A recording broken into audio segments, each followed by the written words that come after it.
أعوذ بالله من الشيطان اللعين الرجيم. بسم الله الرحمن الرحيم. الحمد لله رب العالمين. الصلاة والسلام على النبي الأمي المكي المدني القرشي الهاشمي حبيب إله العالمين أشرف الأنبياء والمرسلين خاتم النبيين ورحمة للعالمين بالقاسم محمد وأهل بيته الطيبين الطاهرين المعصومين المظلومين الذين أذهب الله عنهم الرجس وطهرهم تطهيرا. ولعنة الله على أعدائهم أجمعين من يومنا هذا إلى يوم الدين. أما بعد فقد قال الله تبارك وتعالى في القرآن المجيد والفرقان الحميد وقوله الحق. بسم الله الرحمن الرحيم. وكل شيء أحصيناه في إمام مبين. صلوات الله وسلم على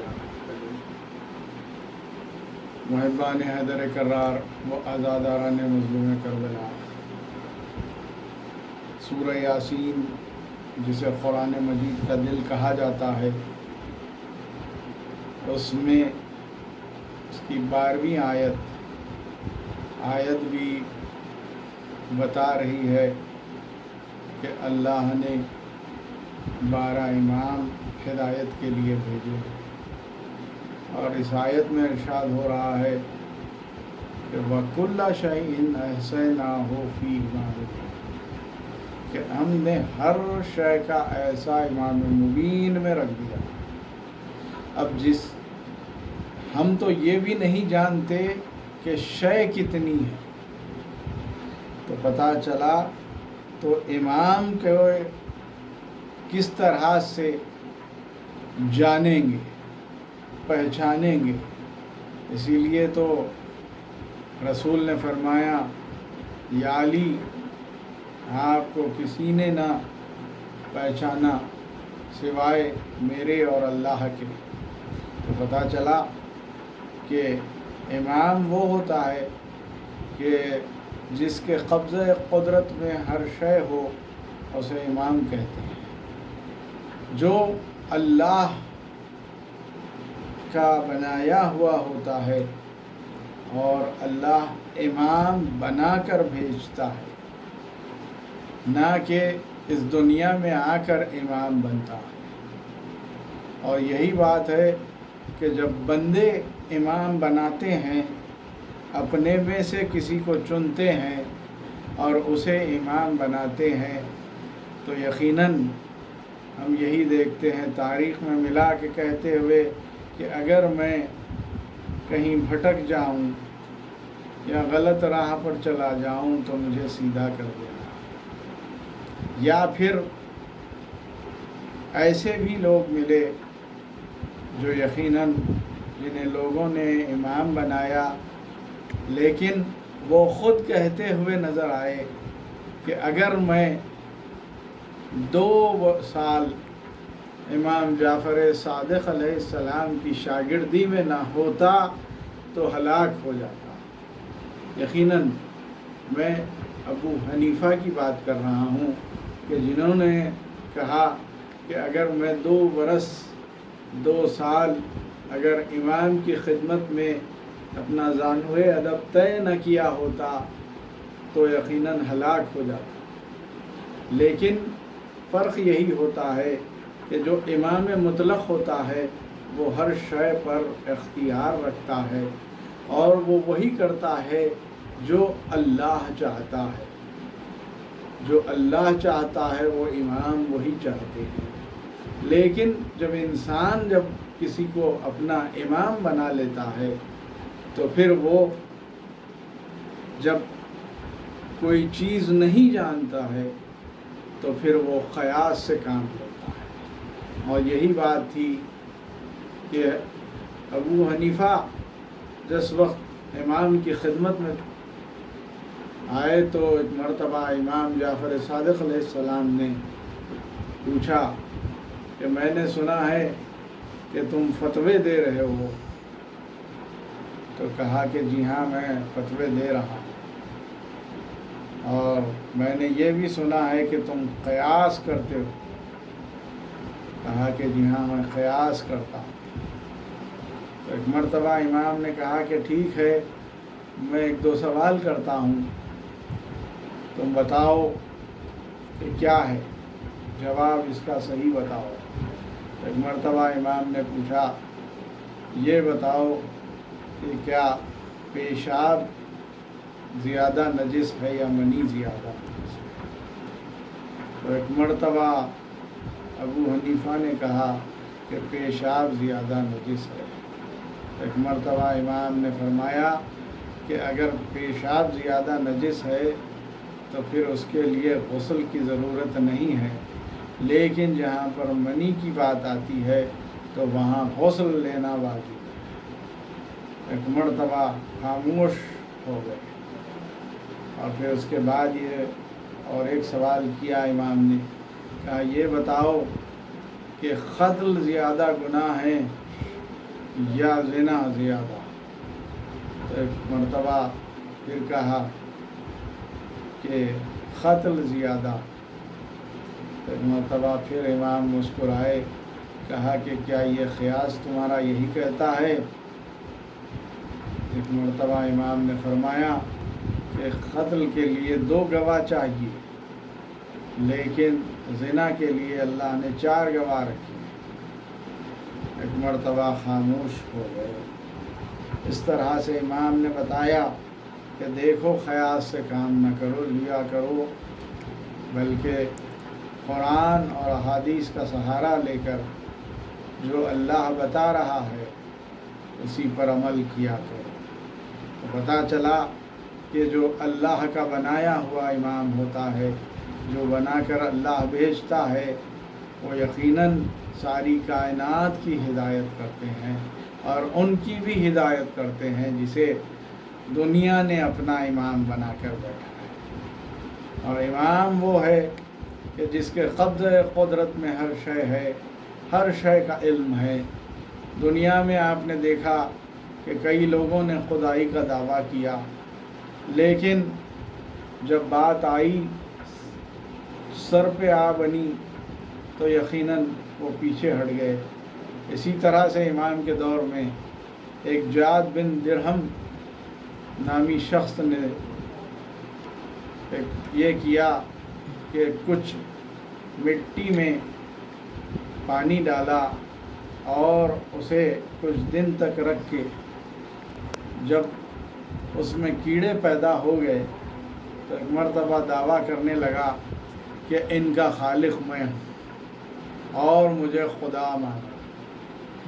لوگ بڑے دیکھیے، جہاں امام سے قربت نہیں ہوتی ہے، معرفت امام نہیں ہوتی ہے، وہاں دنیا بہت جلد بہک جاتی ہے چھوٹے چھوٹے چیزوں پر۔ لوگ بہکنے لگے، ایسے میں چاہنے والے امام کے پاس آئے، کہا کہ مولا اس طرح سے وہ خدائی کا دعویٰ کر رہا ہے۔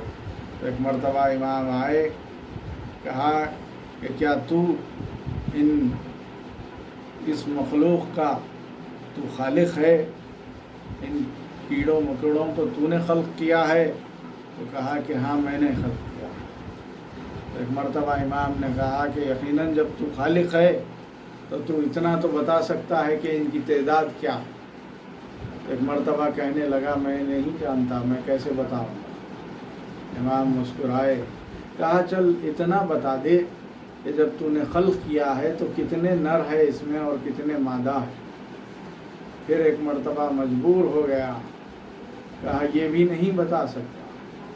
کہا کہ ٹھیک ہے ایک کام کر، یہ جو کیڑے جو مشرق کی طرف جا رہے ہیں انہیں حکم دے کہ مغرب کی طرف آئیں، اور جو مغرب کی طرف جا رہے ہیں انہیں حکم دے کہ مشرق کی طرف آئیں۔ پھر کہتا ہے کہ یہ بھی میرے اختیار میں نہیں ہے۔ ایک مرتبہ امام مسکرائے، کہا کہ پھر کس بات کا دعویٰ کر رہا ہے؟ نہ تو علم رکھتا ہے، نہ اختیار رکھتا ہے، اس کے باوجود خدائی کا دعویٰ کر رہا ہے۔ اب دیکھ اللہ نے ہمیں علم بھی دیا ہے اور اختیار بھی دیا ہے، یہ کہہ کر اشارہ کیا، مشرق کو جانے والے مغرب کی طرف پلٹ گئے اور مغرب کو جو جا رہے تھے وہ مشرق کی طرف پلٹ گئے۔ ایک مرتبہ یہ تو میں کہوں مولا یقیناً آپ علم لدنی لے کر آئے ہیں، یہ تو بڑی آسان سی بات تھی، یقیناً آپ ان کے وارث ہے کہ جس نے اشارہ کر کر مغرب سے مشرق کی طرف جسے جو سورج کو پلٹا دے اس علی کے وارث ہیں، تو یقیناً یہ ہوگا۔ ایک صلوات بھیجیے محمد والے، اللہم صلی علی محمد والے۔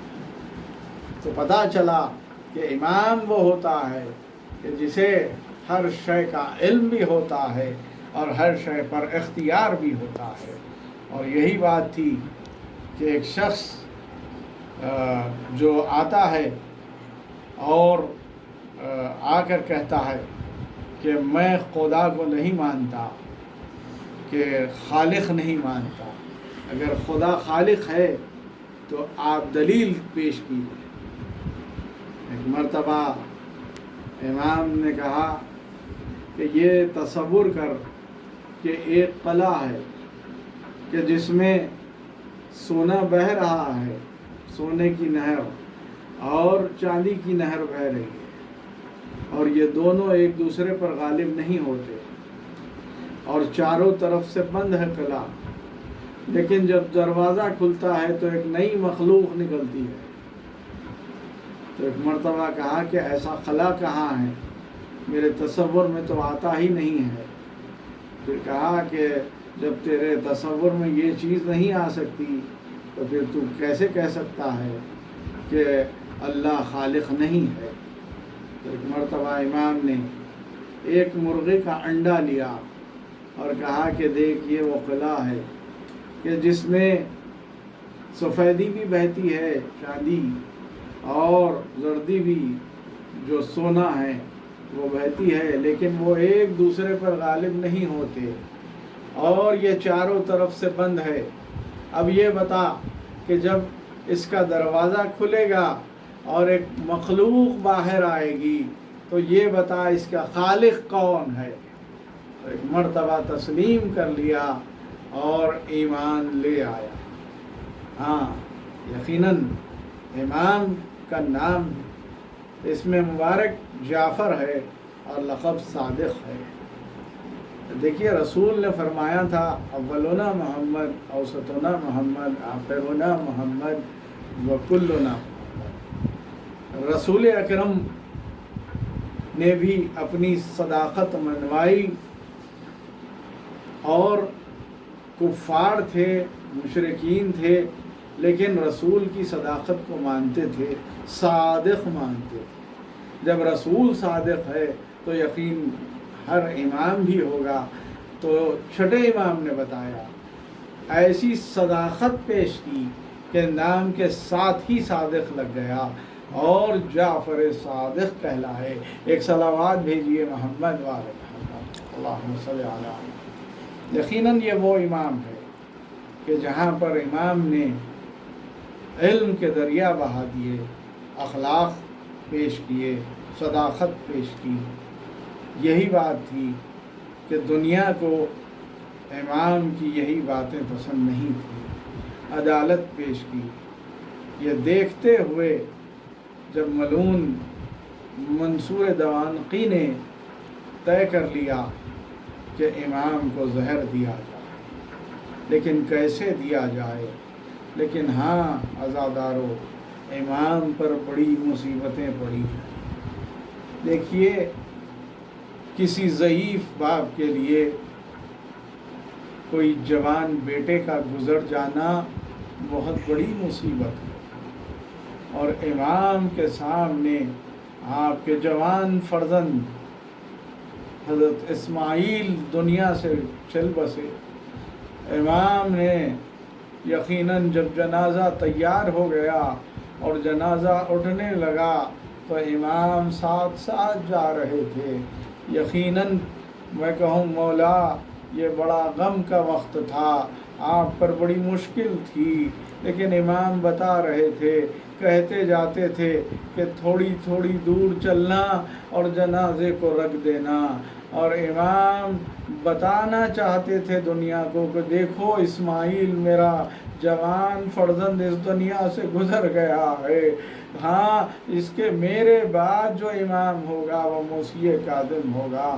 یہ امام کو امام بتانا چاہتے تھے دنیا کو، لیکن یقیناً یہ مصیبت کا وقت تھا۔ میں کہوں مولا آپ کے فرزند کے جنازہ اٹھانے کے لیے چاہنے والے موجود تھے، لیکن ہائے مظلوم حسین، ہائے غریب حسین، کہ جب علی اکبر نے آواز دی کہ بابا میرا آخری سلام قبول کیجئے، تو ایک مرتبہ حسین چلے، کبھی اٹھتے تھے کبھی بیٹھ جاتے تھے، کہتے جاتے تھے اینا اینا علی، ہاں زادارو بڑی مشکل کا وقت ہوتا ہے کہ جب جوان بیٹا اس دنیا سے گزر جاتا ہے۔ مصیبتیں یہی نہیں تھمیں بلکہ امام کے گھر کو آگ لگا دی گئی، اور جب چاہنے والوں نے آگ بجھائی لیکن امام زار و خطار رو رہے ہیں۔ ایک مرتبہ چاہنے والوں نے کہا کہ مولا آگ تو بجھ چکی ہے لیکن آپ رو رہے ہیں، کیا بات ہے؟ تو ایک مرتبہ کہا کہ مجھے شام غریبہ کا منظر یاد آ گیا، ہائے یہاں پر جب آگ لگی تو بیویاں اور بچے پردے میں تھے اور ادھر سے ادھر جا رہے تھے، لیکن ہائے کربلا، ہائے شام غریبہ، خیموں کو آگ لگا دی گئی، بچوں کو تعزیانے لگائے گئے، بیویوں کے سر سے چادریں چھینی گئی۔ آزادارو ایسے امام کو 15 شوال کو 148 ہجری میں ملعون منصور دوانقی نے زہرآلود انگور محمد بن سلمان جو مدینے کا گورنر تھا اس کے ذریعے زہر دلا دیا گیا۔ امام زہر سے تڑپنے لگے لیکن اپنے جد مظلوم کی مصیبت یاد کرتے تھے اور روتے جاتے تھے۔ ہاں وہ وقت بھی آیا کہ امام اس دنیا سے چل بسے۔ عزادارو یقیناً 7ویں امام کو پرسا دیجئے، آپ کے بابا کا پرسا قبول کیجئے، امام زمانہ آپ کے جد کا پرسا قبول فرمائیے۔ یقیناً غسل و کفن بھی ہوا، جنازہ بھی شان سے اٹھا، لیکن میں کہوں مولا ذرا کربلا میں آئیے، حسین مظلوم حسین کا لاشا جلتی زمین پر پڑا ہوا ہے، جوان بیٹا لاشے پر ٹھہرا ہوا ہے، اور ایک مرتبہ روح پرواز کی جاتی ہے۔ ایسے میں شہزادی زینب نے اونٹ سے گرایا، کہا بیٹا سجاد یہ کیا عالم ہے؟ کہا پھوپھی اماں میرے بابا کا لاشا جلتی زمین پر پڑا ہوا ہے، جوان بیٹا موجود ہے لیکن غسل و کفن نہیں دے سکتا۔ سیعلم الذین ظلموا